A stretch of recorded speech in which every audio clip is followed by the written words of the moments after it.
What's up, everybody? Welcome back to another video. This is episode 21 of the Najir's Journal podcast. So today we're going to be talking about celibacy. In the Bible, we hear about eunuchs. Eunuchs are people who make the vow, the decision that they're not getting married and they're not having sex. So there are physical eunuchs. Physical eunuchs are people who get castrated, they get their testicles removed, and they don't have sex or get married their whole life.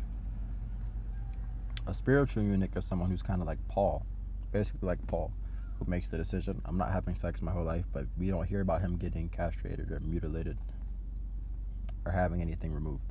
But he makes that decision, that vow, he's gonna remain single. We read from Jesus in Matthew chapter 19, but he said to them, all cannot accept this saying. This is talking about the call to marriage or singleness. Like, not everybody can be single, or else some people won't be born. It's people that God has purpose to be born won't be born if everyone remained single. And not everyone can be married, because there could be people that God could have to be called to 100% devotion to the Lord, that they'll be distracted in the marriage. So he says, all cannot accept this saying, but only those to whom it has been given.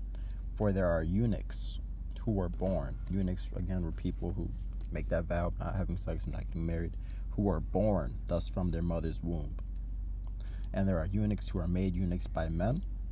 So the people who have been eunuchs their whole life, and then there are eunuchs who are made eunuchs by other people. And then it says there are eunuchs who have made themselves eunuchs for the kingdom of heaven's sake. So this is someone saying, I've made the decision to remain single or to not get married, so that I can glorify God, so I can give full devotion to God, because it's the way that God is leading me. That's what that's saying. And then Jesus says, he who was able to accept it, let him accept it. So again, not everybody is called to marriage, not everybody is called to singleness. And then we read from Paul. So Paul says, I'm telling those who are single and widows that it's good for them to stay single like me.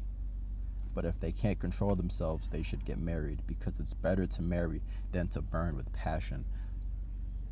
So in Paul's eyes, it's better to get married for the wrong reasons, that being like you just can't control your desires and your lust, than to just burn with passion. Why do you think that is? If you're burning with something, it's like it's there, you're way more focused on what you can't have than wherever God is trying to lead you. And eventually you're probably going to try to satiate that desire, which means you might end up stepping outside of the will of God. So I think it's saying, like, so Paul would rather you get married than to just be walking around with just unchecked passion and desires, and then you end up doing something wrong. But this is if you can't control yourself. And Paul says, I'm passing on the Lord's command to those who are married. A wife shouldn't leave her husband, but if she does leave him, then she should stay single or be reconciled to her husband. And a man shouldn't divorce his wife. So when you guys decide to get together, you're together. It's not boyfriend and girlfriend. I don't like him no more, I'm just leave. When you get married, you're making a lifelong commitment. So, and neither being single or neither being married, neither of them are curses. And Paul also talks about how the one who chooses either one of them does not sin, because neither one of them are wrong.